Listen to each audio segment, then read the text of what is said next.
అది మాకెందుకు తెలియదు అని అంటున్నారు కదా. కానీ అది నిన్నటి ముచ్చట. ఇయాలటి సంది కొత్తగా చెప్పుకోవాలి.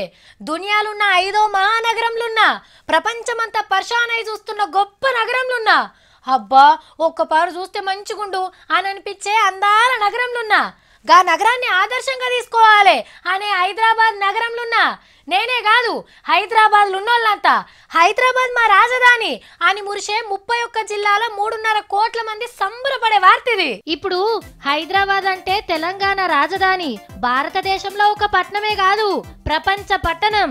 భూమి మీద ఉన్న గొప్ప నగరాలల్లా మన హైదరాబాదు 5వది.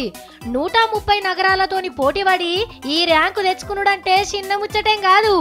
ప్రపంచ ఆర్థిక సంఘం మీటింగ్ లా JLL అనే పెద్ద రియల్ ఎస్టేట్ కంపెనీలు చెప్పిన ముచ్చటిది.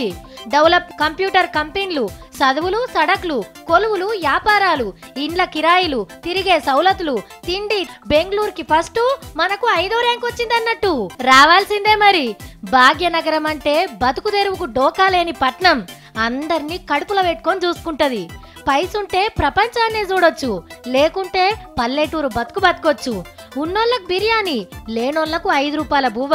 బెంచ్ కార్ల తిరిగేటోళ్ళు ఉంటారు, ఆటోలు ఎక్కేటోళ్ళు ఉంటారు, ₹1,00,000 జీతగాడుంటాడు, 10,000 కొలువుదారుడుంటాడు, ఇంటర్నేషనల్ స్కూళ్ళుంటాయి, సర్కారు బళ్ళు కూడా ఉంటాయి. అందుకే మన భాగ్యనగరానికి దునియా సలాం కొడుతుంది.